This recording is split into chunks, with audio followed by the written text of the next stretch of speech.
The Star Forge did not sleep. It dreamed in iron, in furnace light, in the patient hunger of machines older than Republic memory. Its towers turned in the void above Rakata Prime like black crowns around a dying sun, drinking stellar fire and exhaling fleets. Battleships were born from its chambers as if from the womb of some metallic god, their hulls sliding into formation with the slow inevitability of winter. Engines thundered in cathedral bays. Assembly arms moved with priestly rhythm. Thousands of Sith troopers marched across bridges of smoke and red light, every footfall swallowed by the greater pulse of the station. At the heart of it all, Darth Malak ruled. He had made a throne of conquest and a court of terror. Around him knelt admirals who had burned worlds, governors who had betrayed the Republic for promises of survival, assassins who spoke only when commanded, and Sith apprentices who hated him too much to look directly at his face. Hatred pleased him. Fear sustained him. Obedience fed the wound beneath his durasteel jaw. The throne chamber had once belonged to kings whose names had turned to dust before the Jedi first raised temples on Coruscant. It had no softness in it. The walls rose in jagged black ribs, carved with the angular script of the Rakata, and between those ribs burned lines of crimson power like veins beneath scorched skin. At the far end, beyond the kneeling court, a window vast as a city gate opened to the star. Fleets hung outside in ordered ranks. They looked small from there, small and loyal, like knives laid out for their master. Malak stood before them without sitting. He disliked stillness unless others were forced into it. "Report," he commanded. The word left the vocabulator at his throat as a metallic growl, shaped by pain and amplified by command. Admiral Kareth bowed lower. Saul Kareth had learned the exact depth of submission Malak preferred. Deep enough to show fear, not so deep as to suggest weakness worth removing. "The Republic fleet retreats from the Corellian trade spine, my lord. Their forward command has abandoned 3 systems in 2 days. Bastila Shan has not been detected among them." At the name, something changed in the chamber. No one moved. No one spoke. But every living creature within earshot felt the cold shift of Malak's attention. Bastila was a wound he had not yet closed. She was victory delayed, humiliation breathing, the stolen weapon of an enemy who should already have been ash. "Not detected," Malak repeated. Kareth swallowed. "No, my lord." "And Revan?" The name was softer, more dangerous for it. "Still missing." Malak turned toward the window. The red light struck the polished curve of his ruined jaw. Once, the man beneath the armor had smiled with his own mouth. Once, he had followed another. Once, he had been the lesser shadow cast by a greater flame. He had killed that shadow. He had taken the title. He had taken the fleet. He had taken the war. But memory was not so easily murdered. Revan Dot. The name lingered like a blade left in the ribs. The Jedi believed they had destroyed the Dark Lord. Malak knew better than to trust Jedi certainty. He had seen Revan survive too many impossible things. Battlefields. Betrayals. The Mandalorian Wars. The unknown regions. The darkness beyond the map. If Revan lived, the galaxy itself might kneel the wrong way. "Double the patrols around the forge," Malak said. "Triple the interdiction field. No vessel enters this system without my knowledge. No transmission leaves without my sanction." "As you command." One of the younger Sith dared raise his eyes. His name was Varko Dren, newly elevated, newly arrogant, and not yet wise enough to know that ambition must wear a corpse patience in Malak's presence. "My lord," Dren said, "if Revan lives, perhaps the hunt should be led by one who understands the former master's tactics. I would volunteer." Malak did not turn. His hand lifted. Dren's sentence broke into a wet gasp. His body rose from the floor, boots dangling above black stone. The apprentices nearby remained kneeling, their faces pale, their eyes fixed down. Dren clawed at his own throat as invisible pressure crushed the air from him. "You would volunteer," Malak said, "because you believe Revan is a ladder." Dren made a strangled sound. "Revan is not A ladder. The chamber listened to the apprentice die. Revan is a grave. Malak closed his fist. Bone cracked. Dren fell in a heap. His face turned sideways, eyes still open in surprise, as if death had been an insult he had not expected. No one moved until Malak spoke again. "Remove him." 2 guards dragged the body away, leaving a dark streak across the polished floor. A servant droid emerged from the side passage to clean the blood. Its motions were quiet, efficient, beneath notice. Another droid watched from deeper shadow. HK-47 stood where no organic eye lingered, still as a relic and patient as an executioner. His rust-red chassis had been dulled beneath a skin of oil, soot, and borrowed identification plates. In the vast hierarchy of the Star Forge, he was registered as a maintenance unit assigned to internal security calibration. The designation was false. The authorization codes were stolen. The restraining bolt fixed to his chest was hollow. His photoreceptors tracked the blood being scrubbed from the floor. Assessment. The meatbag tyrant enjoys theatrical displays of dominance. His reliance on fear creates predictable spatial arrangements. Subordinates kneel. Guards face outward. Apprentices compete for proximity. Cleaning droids are ignored. Conclusion. Assassination environment favorable. HK-47 did not feel anticipation as organics understood it. He had no stomach to tighten, no pulse to quicken, no breath to hold. Yet deep in the lattice of his assassination protocols, ancient routines aligned with something close to delight. A target had presented patterns. Patterns invited exploitation. He had been made for this. Not by the Star Forge, not by Malak. Not by the dull technicians who had patched his joints and wiped his memory and sold him like salvage through a chain of hands unworthy to pronounce his designation. He had been made by Revan. Fragments remained, despite the damage. Commands without context. Familiar, tactical preferences. The shape of a voice issuing orders in calm tones, while cities burned at the edge of perception. A hand, gloved in black, resting briefly against his shoulder plating as one might steady a hunting hound before release. Statement. There is no one I trust more with impossible work. The memory had surfaced 3 cycles after HK infiltrated the forge. It had produced a diagnostic anomaly in his loyalty matrix. He had rerouted the anomaly into target acquisition. Now Darth Malak stood where Revan had once stood, wearing stolen sovereignty, broadcasting arrogance through every gesture. HK-47 found this aesthetically offensive. "Leave us," Malak said. The court withdrew in disciplined silence, though fear made some steps uneven. Kareth remained. 2 red-armored guards remained. 3 Sith apprentices remained at the edges, chosen to witness whatever command came next. The servant droid finished cleaning the blood and rolled away. HK did not move. Kareth approached the throne dais with a datapad clutched in one hand. "My lord, there is one additional matter. There always is. A discrepancy in the internal maintenance network. One security calibration unit has accessed restricted corridors beyond its assigned clearance." Malak finally turned. HK-47's photoreceptors dimmed by 1 degree. "Then destroy it." "We attempted remote deactivation. The unit rejected command authority." The chamber sharpened. Kareth continued. "Careful now. It appears to have sliced through 3 levels of station architecture and rewritten its own access chain. We believe it may be Republic sabotage." Malak stared at him. Then he laughed. The sound emerged harsh and hollow from the metal throat, a cruel imitation of amusement dragged over broken steel. "The Republic sends maintenance droids to kill me now." "My lord, I did not say." "No, you implied incompetence dressed as caution." Kareth bowed. "Forgive me."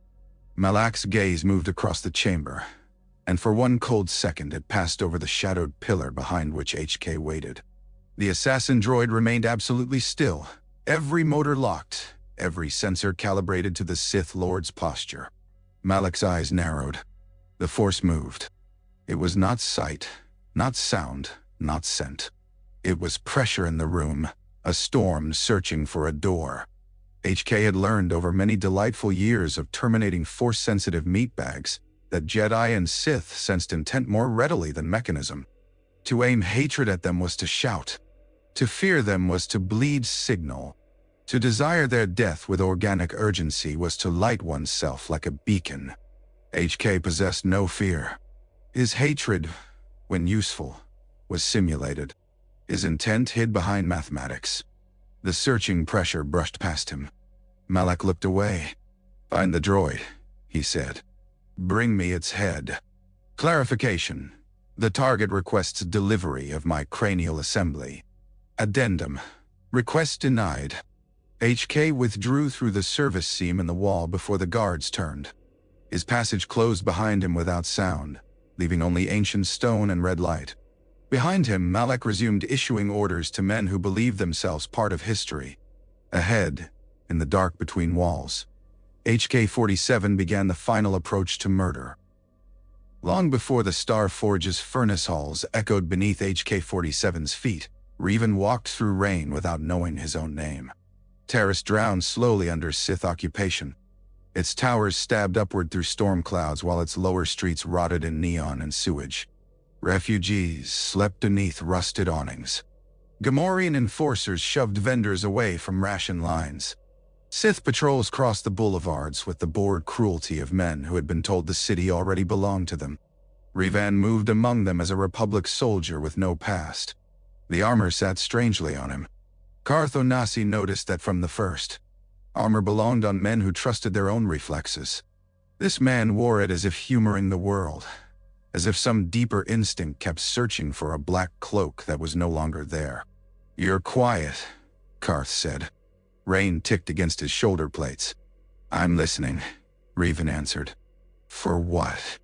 Revan looked up at the skyline, where Sith fighters circled like carrion birds over the upper city. "I don't know." Bastila Shan walked ahead of them beneath a hood, one hand close to her lightsaber, every line of her face pulled tight with impatience and concealed worry. She had been rescued from the swoop gangs only hours earlier. Pride kept her upright. Exhaustion made her movements sharp. Beneath both lay something she would not name aloud, recognition without memory. She felt him, not fully, not as the Council had feared. But sometimes, when he looked at a doorway before danger emerged from it, when he spoke a battle plan as if remembering rather than inventing, when anger passed across his face and the air itself seemed to lean toward him, Bastila felt the shape of a presence buried under Jedi lies. The Council had remade him. They had called it mercy, necessity, hope. Bastila had repeated those words until they sounded true. Now he walked beside her through a conquered world, and she wondered what would happen if a mind built to command empires began hearing echoes of its throne. Above them, HK-47 watched from a balcony, with half his body concealed behind hanging laundry and a cracked Durasteel gargoyle. His long rifle rested across the stone rail. The optics were damaged, but functional enough. He had tracked the 3 meatbags for 12 blocks, cataloging gait, heat signatures, dominant hands, injury patterns, and probable kill order. The woman first. Force-sensitive. Dangerous at close range. The soldier second. Alert. Emotionally unstable. Likely to shout. The man last. HK's photoreceptors tightened. The man last. That preference had arisen from a corrupted data cluster, not from tactical necessity. HK ran a diagnostic. The diagnostic insulted him by suggesting memory fragmentation. He deleted the suggestion. Query: why does unidentified Republic meatbag produce dormant command recognition? The man stopped walking. Below, Revan turned his face upward. HK froze. The rain fell between them in silver lines. Revan could not see him clearly. His eyes should not have found the balcony at all. Yet they did, and for one impossible second the assassin droid's ancient loyalty protocols stirred like beasts beneath ice. Something wrong? Carth asked, hand dropping to his blaster. Revan did not answer immediately. Bastila followed his gaze. What is it?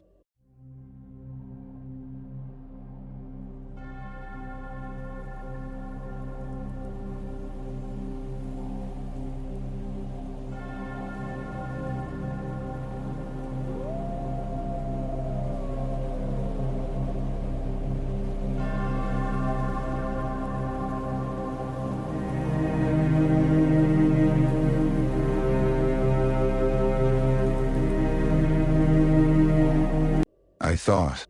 He frowned. Nothing. HK did not fire. He could have. The angle was sufficient. The rifle's charge was imperfect, but adequate. A single bolt through Bastila's throat would remove the most immediate force-sensitive threat. A second through Karth's cranial cavity. The third target could not be designated. Error. HK withdrew the rifle with exquisite care and stepped back into darkness. Below, Rivan continued through the rain. The moment passed, but it did not vanish. It sank instead into the hidden machinery of fate, where forgotten masters and forgotten servants turned toward one another by inches. 3 nights later, in the Undercity they met properly. Raguls screamed in the ruins beyond the village gates. Mission Vow had led them through tunnels choked with fungus and old bones, Zalbar moving beside her like a walking fortress, the great Wookiee silent except when danger came too close to the Twi'lek girl. Rivan had fought as though violence remembered him even when he did not remember it. Bastila watched him cut down Raguls with a vibroblade and felt unease coil under admiration. Then the assassin droid emerged from the wreckage of an old swoop garage, dragging 2 dead bounty hunters behind him. Statement: I have resolved the immediate ambush with admirable efficiency, HK said, dropping the bodies in the mud. Observation: you meatbags were proceeding toward it with the charming confidence of livestock entering a slaughterhouse. Karth raised both blasters. Droid! Mission jumped behind Zalbar. Whoa! Creepy. Bastila ignited her lightsaber in a snap hiss of blue. Rivan only stared. HK stared back. Silence stretched. Do we know you? Rivan asked. The question moved through HK's damaged memory like a blade through old silk. Answer: yes. Answer: no. Answer: I was yours before the galaxy learned to fear you. His vocabulator clicked once. Evasive response: I am but a humble protocol droid, fluent in over 6 million forms of degradation, assassination, and meatbag management. Karth did not lower his weapons. That's not what protocol droids do. Correction: inferior protocol droids do not. Bastila stepped forward. Who sent you? HK tilted his head. Rain slid down the scored planes of his chassis. Counter query: who is currently offering payment for your enemy's removal? No one, Rivan said. Tragic statement. Then you are navigating galactic conflict with scandalous inefficiency. Mission peered around Zalbar's arm. Did that droid just call us poor? Affirmation. Among other things. Karth's eyes narrowed. I say we scrap it. HKE's. Rifle lifted 1 degree. Rivan raised a hand. Wait. Something in the gesture stopped the droid more completely than any restraining bolt could have. Bastila saw it. Her lips parted. Karth saw it too, though he understood it less. The droid, this murderous thing of rust and mockery, had responded to Rivan's hand as if to command. Rivan lowered his arms slowly. Why are you following us? He asked. HK's processors hummed. Memory remained locked, but purpose could grow from fragments. The galaxy was diseased with Sith. Malak held the blade. Rivan, whether he knew it or not, stood in its path. The simplest route to optimal assassination targets was proximity to this man. And somewhere deep beneath corrupted code, something old and absolute recognized ownership. Declaration: you appear to be surrounded by enemies, incompetent allies, and insufficient firepower. I will accompany you until these defects are corrected. None. Karth scoffed. Absolutely not. Bastila said, "We cannot trust a killer droid we found in a swamp." Correction. You found me in a garage. The swamp is aspirational. Mission grinned despite herself. Raven studied the droid, not as a soldier evaluating equipment, but as a king might regard a sword recovered from a battlefield with his own sigil hidden under grime. "What's your designation?"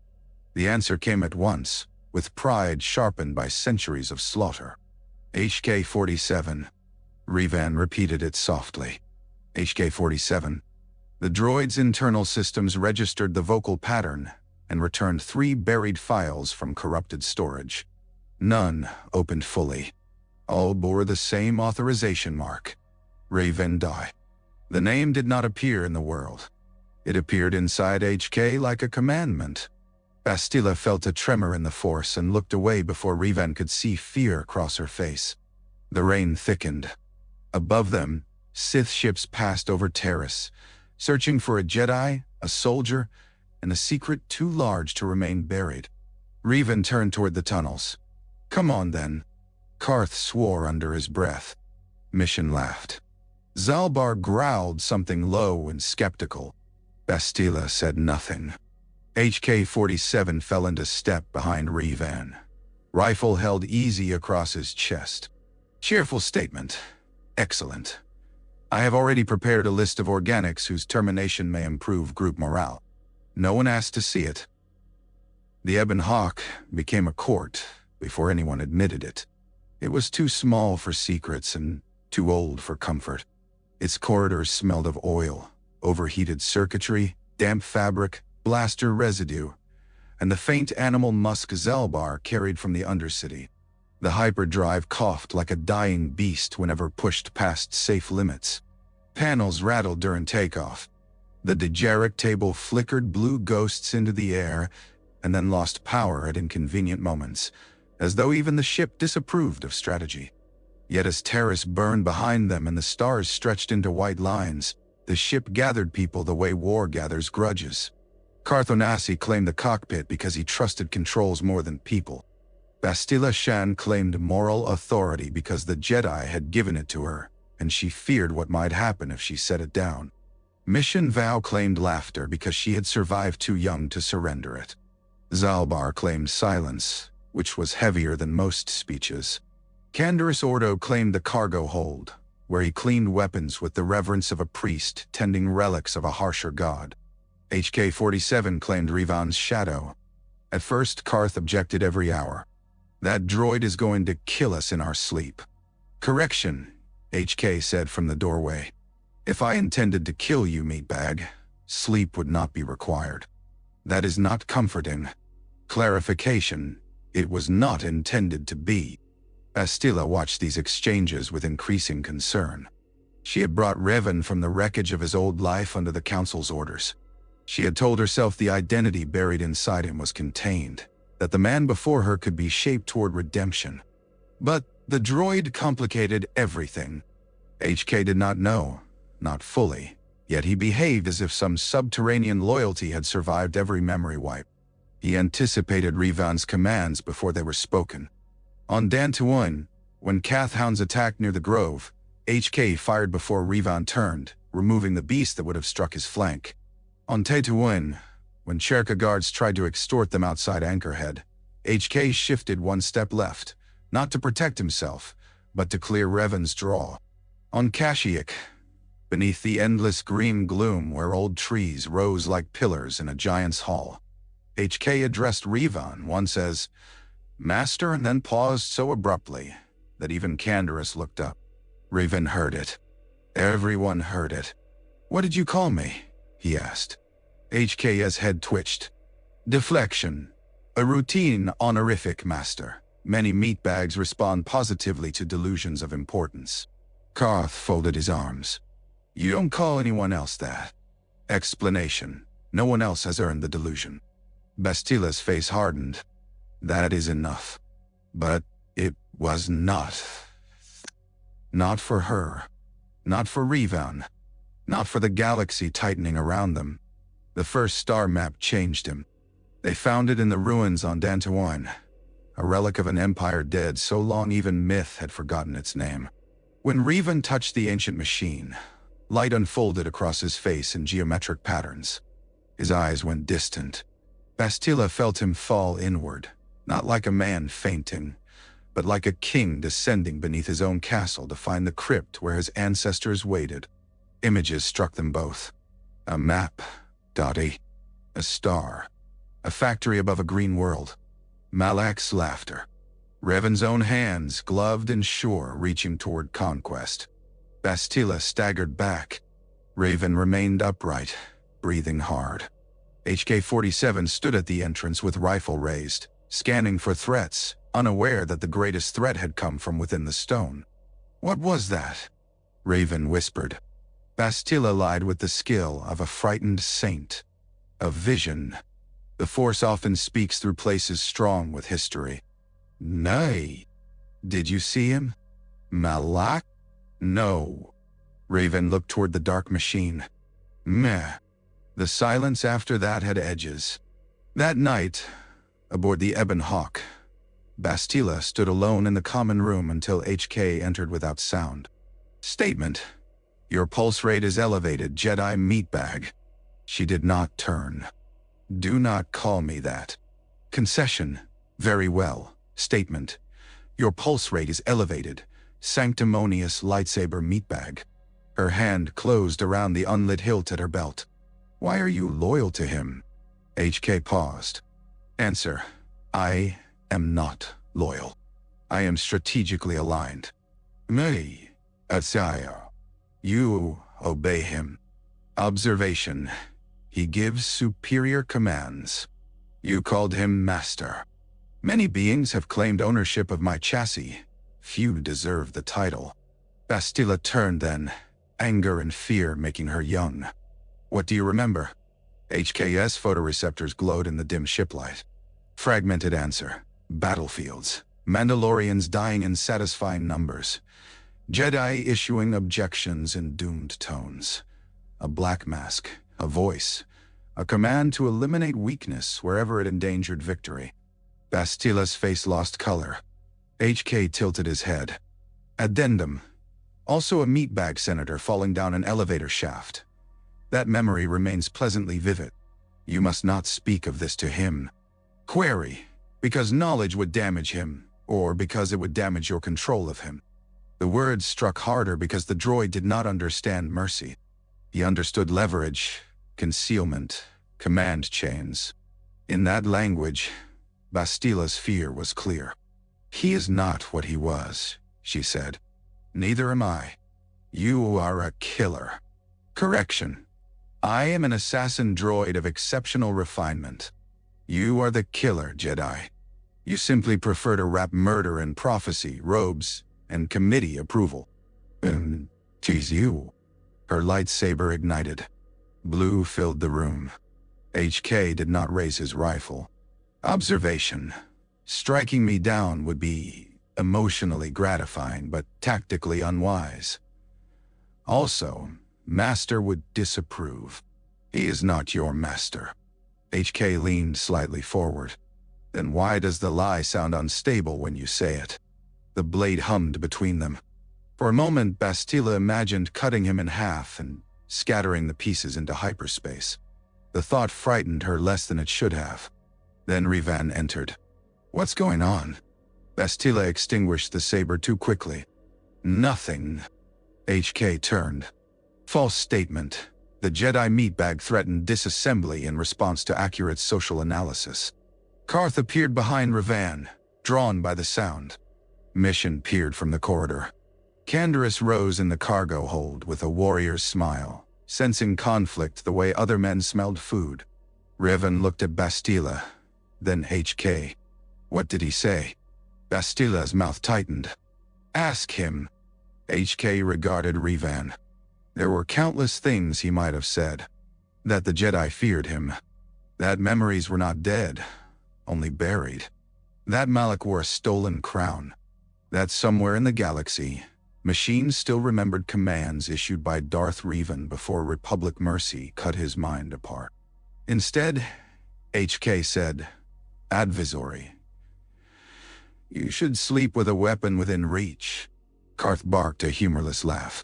For once, I agree. Revan's gaze remained on HK a moment longer. Something passed between them. Not memory, not yet, but recognition with no name. I always do, Revan said. And in the dark beyond the viewport, the stars drew them closer to the forge. Malak captured Bastille.